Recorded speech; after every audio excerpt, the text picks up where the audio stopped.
What's up, you guys? Welcome back to the channel. This is Maverick here with episode 28 of ReZero. Or, I guess, episode 3 of season 2. Anyways, last episode, we are apparently entering into some sort of dream world or alternate dimension or memories or, some kind of otherworldly kind of place where we are meeting with the self-proclaimed Witch of Greed, Echidna, right? So this is indeed very interesting. This is probably the first time, well, yeah, it is the first time that we're actually going to be meeting face to face with someone who's actually a witch, right? Instead of just through hearsay, through legends, and so on and so forth. It'd be nice to learn some information firsthand. And indeed, there are lots of questions, right? Like, how do you become a witch? Like, why do you become a witch? Why are the witches associated with the 7 sins and whatnot? What is a witch factor? And so on and so forth, right? Not to mention the entire, the entire sort of conflict between Satilla and the other witches and whatnot. Supposedly, all the other witches are supposed to be gone, so why is she still here? Well, all those questions I hope can be answered right in this episode. Alright, let's begin in 3, 2, 1, play.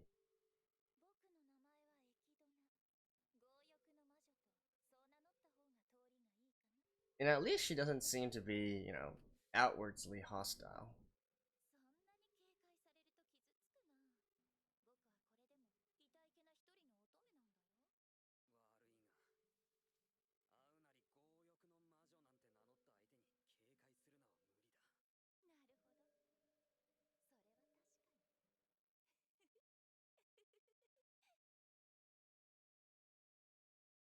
Okay, good.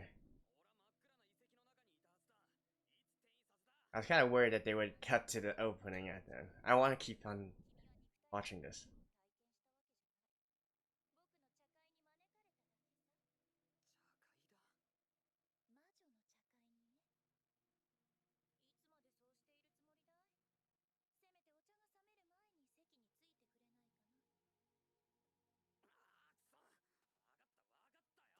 Alright, good.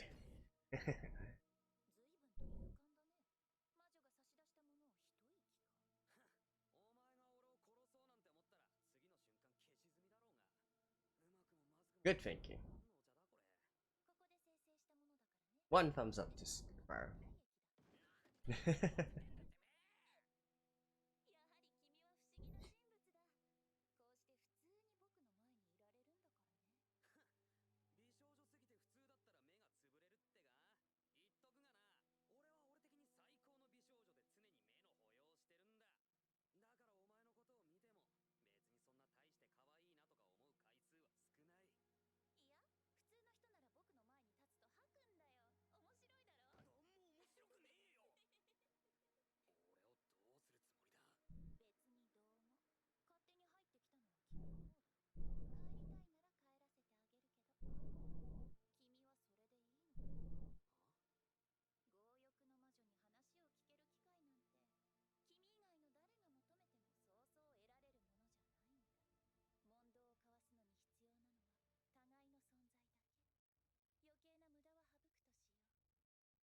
Alright. They're not exactly being very helpful, Echidna.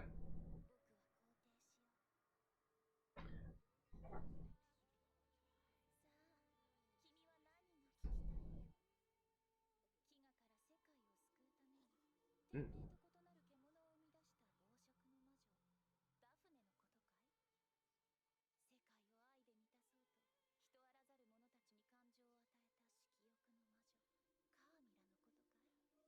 Huh.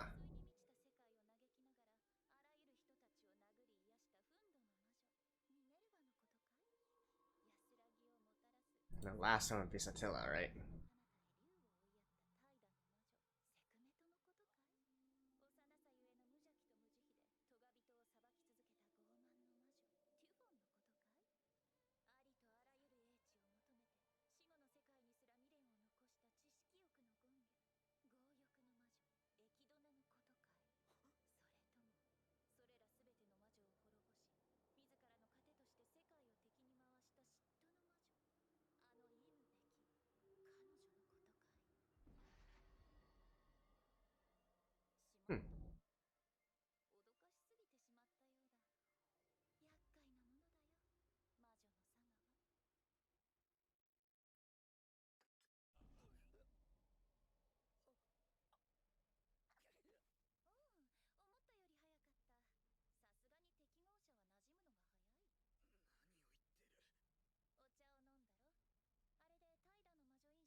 strengthen your resistance.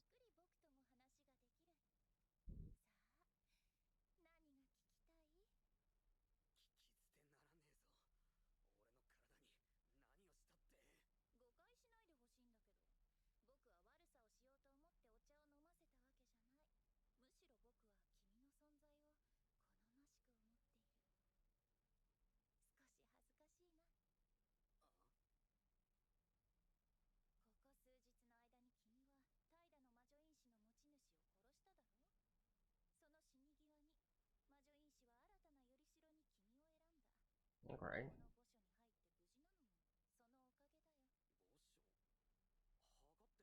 Okay.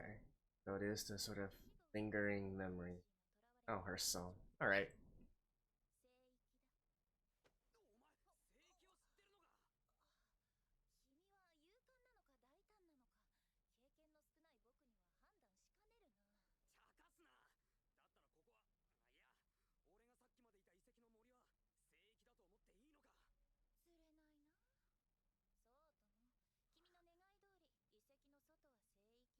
I think there's much more important things.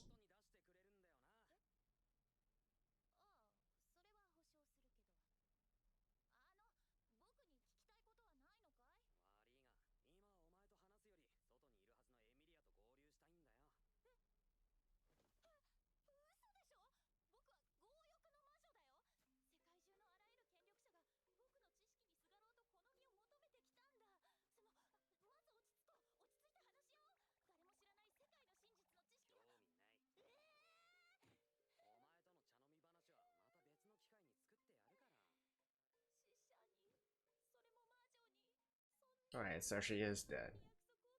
Well, kind of dead, right? Half dead.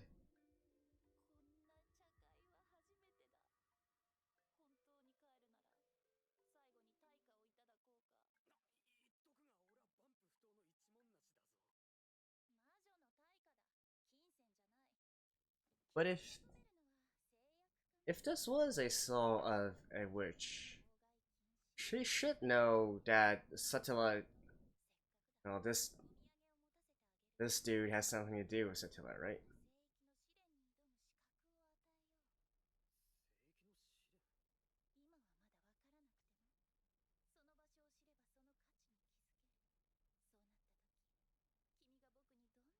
Hmm.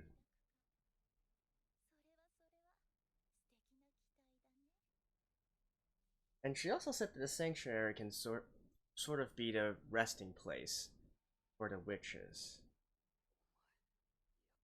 So does this again mean that Roswell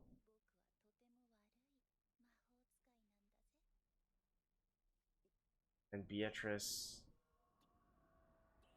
well, let's just say they know much more about witches than they've initially been forthcoming with, right?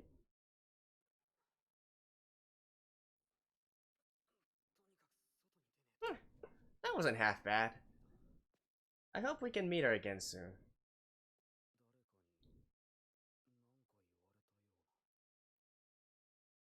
What? Oh, he doesn't remember? Huh.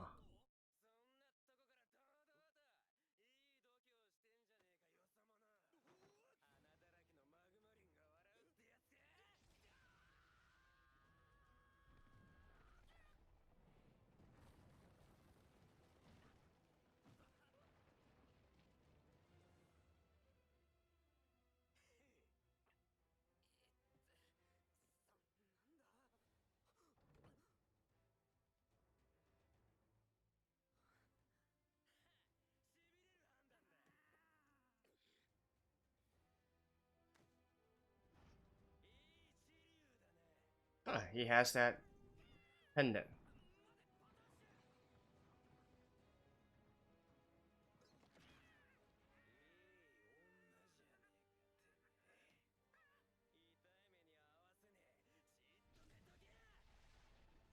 Yeah. That's strength.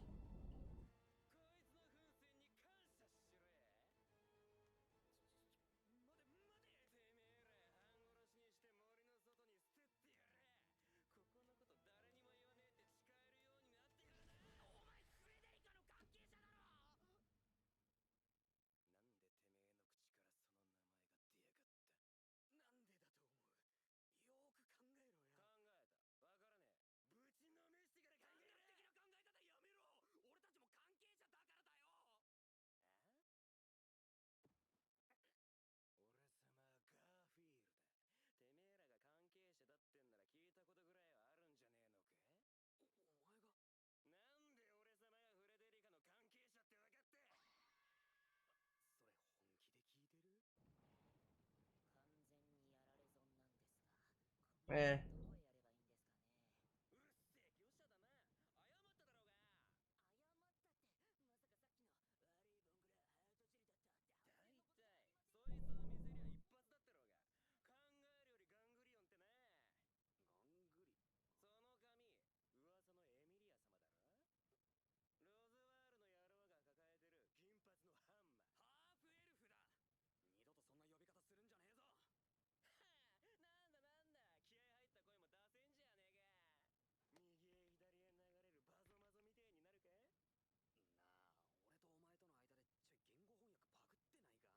He probably speaks through the language of punches.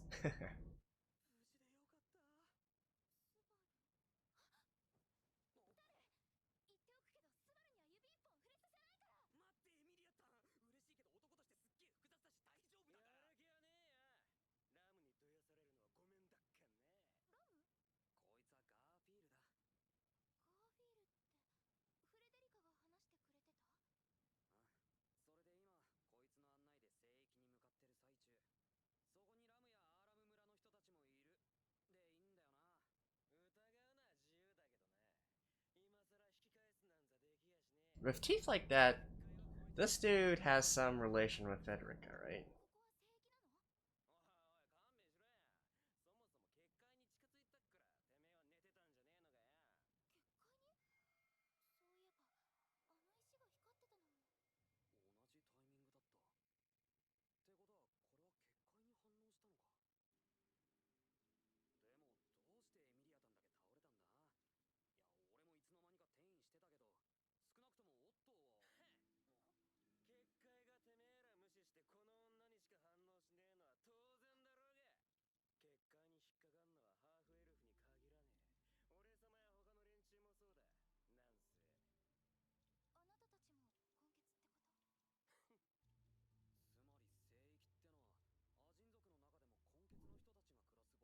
Well, they did say that, right?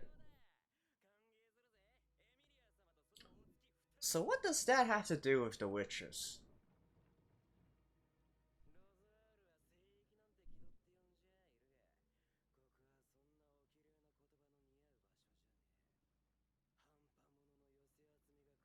Hmm.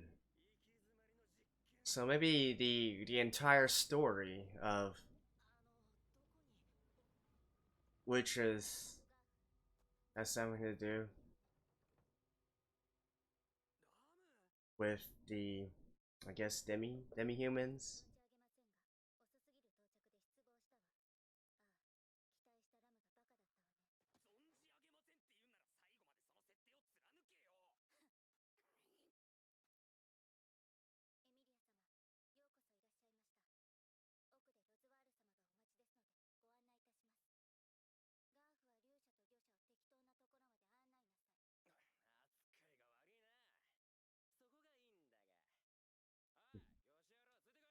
Cappy.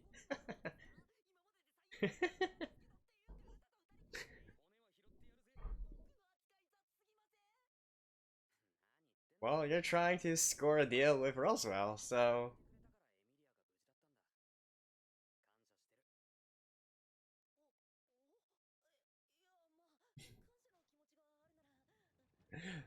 you're quite easy, aren't you, Odo? My exact thoughts.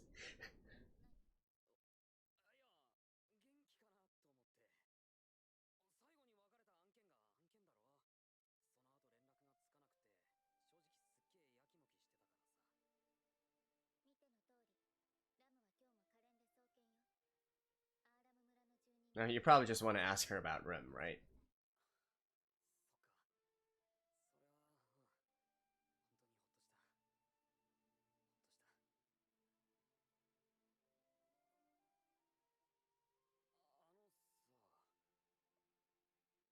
Maybe you guys can talk about that after you get back to the mansion.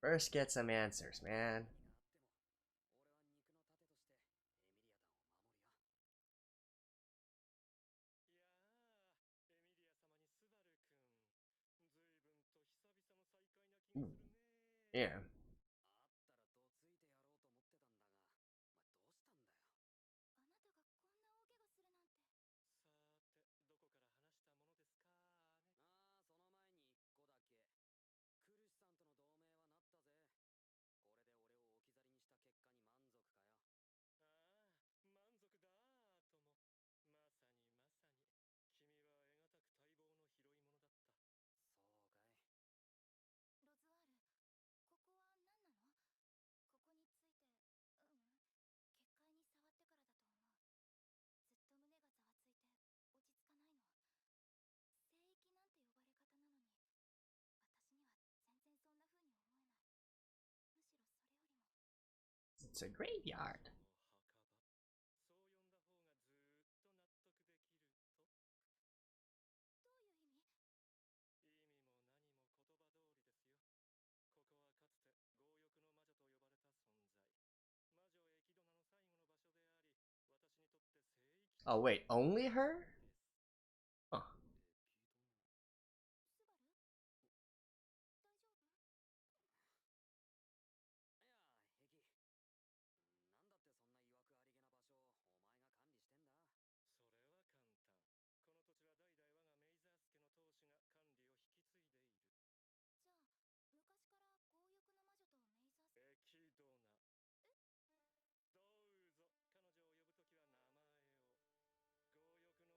もラム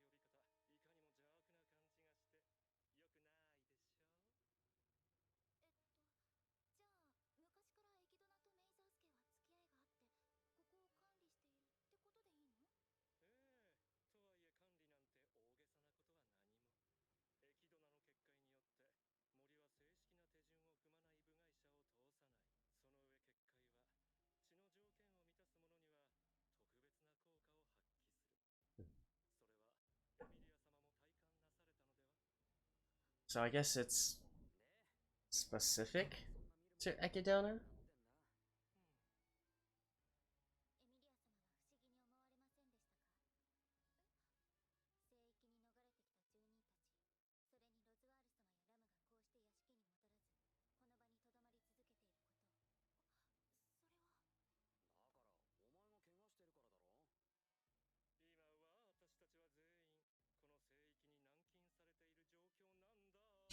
人間も。あ、ここに入った時点で君たち By who? Garfield? なんだ、まだタラタラ話してやがんのかよ。軟禁ってロズワールの怪我？まさか。ちげえや。そいつの傷は試練に拒否された結果だ。試練？どういうこと？結界に触れたらどうなるか。そいつは体験済みだろ。あの調子で中に入った根血は外へ出られなくなるのさ。The hell? エミリアも？普通の奴らには関係ねえ結界だが、そりゃちょっとばかし不公平じゃねえか。なあエミリア様。結界を解くには墓所の試練に挑むしかねえ。だが根血以外の奴が試練に挑めば。Ah. But Subaru now has... He's been granted the opportunity to go through the trial, right? 俺様たちから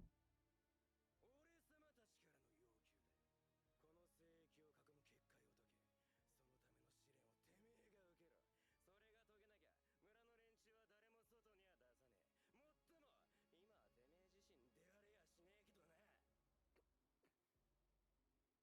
え。もっとも今はてめえ自身出られやしねえけどな。スバル様、よく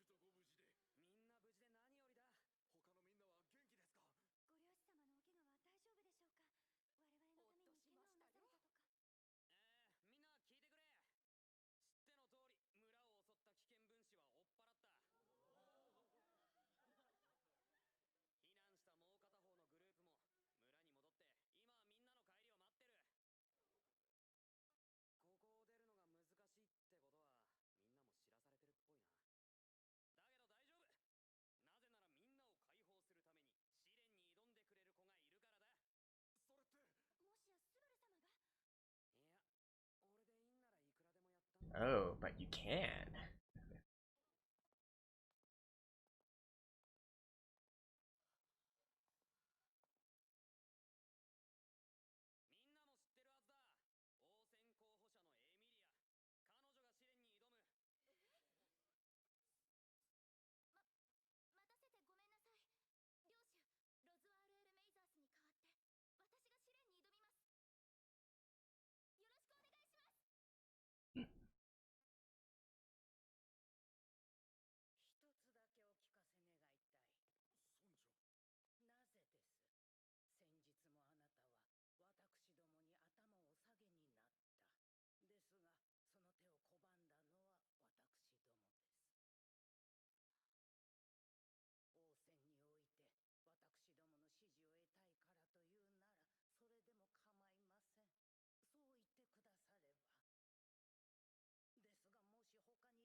Fight against her fate as a half-elf. Please help us get out of here.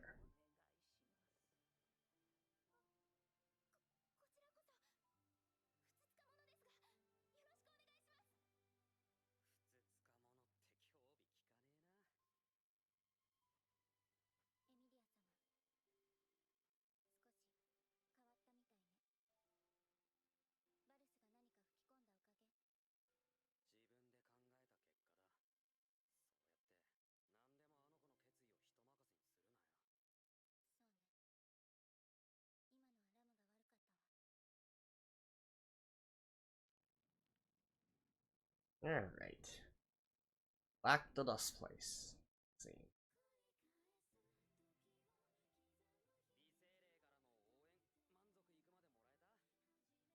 see. But since Subaru did also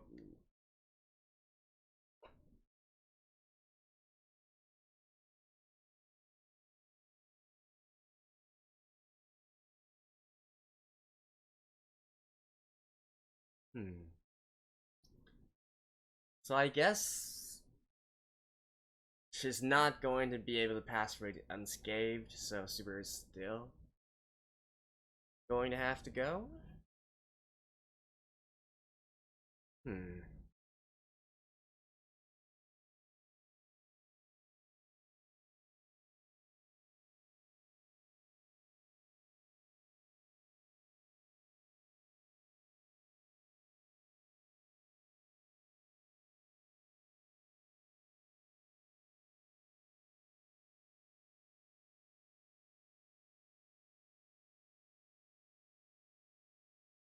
Right.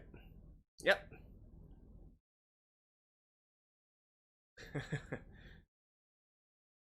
Of course. So they're both gonna go meet Satilla. I mean, not Satilla. Echidna. Is that it?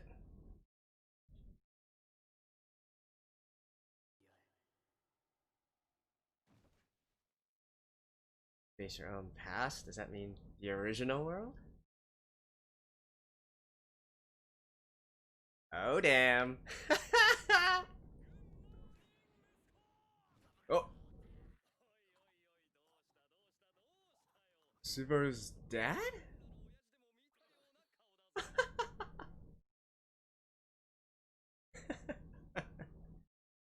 uh. Alrighty, so it seems that we are in for a return to the original world kind of situation here. And it is, I think for this, the only thing I'm really interested in is what exact variant are we going to have, right? There's two main types, right? There's one where you go back to the original world as if nothing ever happened, you lose all memories of your time here within this world, and then you carry on life as usual, but there's just something nagging at the back of your mind, right? There's some bits and pieces of information that seems a little bit off, and then to really pass through the trial or get through everything, they need to remember everything that happened and all that, and then that would basically be passing the trial, right? Passing the test. Or there's the other kind where you retain full memories, but you're simply flung back into your original world, or in this case, perhaps even the past, considering that they did say you need to face your past first, right? So the question here though is, what kind of past is it? Does it mean past as in literally his past in the past world, right? These are events that already happened before, or the past as in your past life back in your original world, right? Now, personally, I would say the most plausible kind going forward would actually be the second variant, where Subaru retains all his memories, and then he's actually placed into a situation that happened before in his past, right? And the reason for that is because I feel like it just ties in with his entire ability right now, with being able to reset things, which is essentially going back to the past and then doing it once again, right? Redoing the whole thing. So that's my guess for now as to how that situation is going to play out. And then another important thing they mentioned first, right? First, you need to face your past. So that means that this is just the first step of the trial. There's still more steps to come in order to fully pass the trial. Is it going to be a case where we have like the past, present, future, that kind of thing, or is it going to be something else? Don't know. What we can say for certain is that there is definitely more than one test waiting for them in order to fully complete the entire thing, right?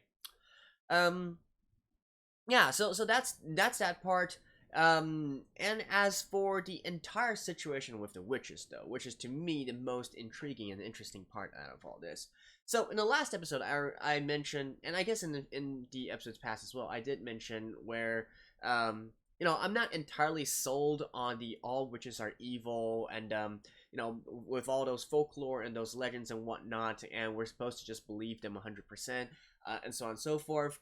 It's always seemed to me that these are stories that can be twisted. They're folklore, they're legends, they're hearsay. It's not really something that we're not any closer to learning about the real truth or the real situation than we are than we are otherwise, right? So it is nice to be able to see someone like Echidna actually saying, or trying to explain a little bit about what the witches are, or at least their past and their backgrounds and context, right? Now, obviously, Subaru has other priorities on his mind, which, if I kind of bummed about that he didn't ask a lot more, considering that the things that he does ask is probably going to help him a lot, both for himself and in terms of helping Amelia.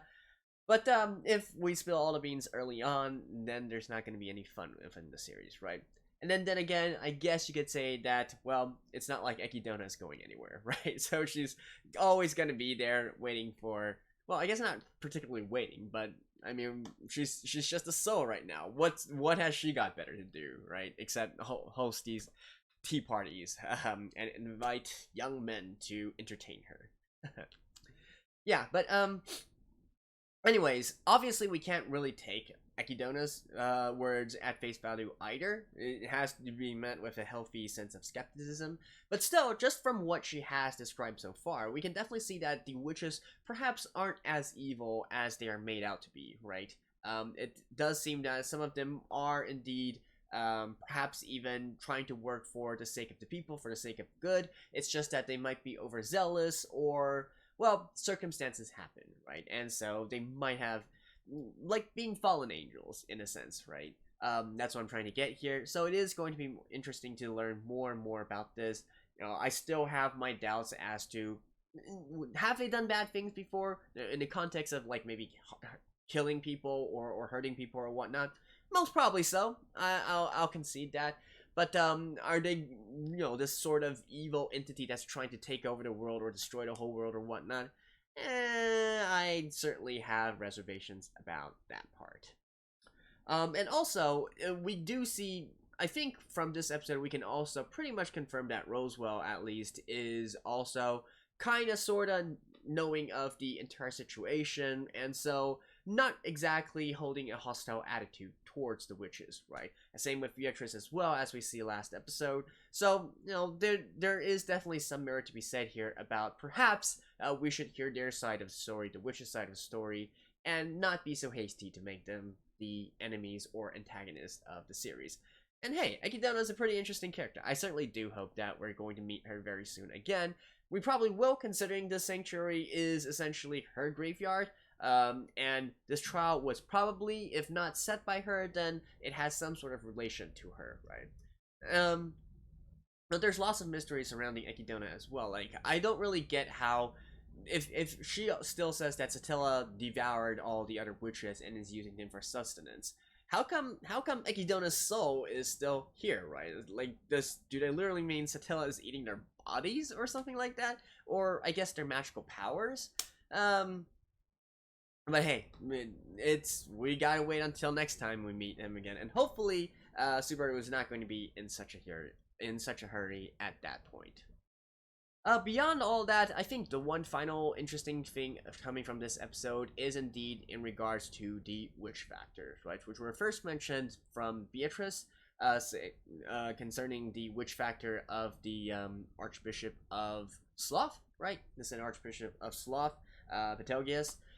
Where did his witch factor go? Apparently, it has directly been observed by Subaru. And now it seems that, it also seems that perhaps Subaru innately already had a witch factor of the Witch of Envy, right, of Satilla. So, are we going to be faced with like a Dragon Ball Z kind of situation where he needs to gather all 7 witch factors from the different witches, and then that's how we're going to get into the big ending or whatnot? I don't know, but I certainly wouldn't rule out that possibility, considering that he now pretty much has 2 already, right? And then if Echidna ends up granting him, well, actually, hold on, she's the Witch of Greed, right?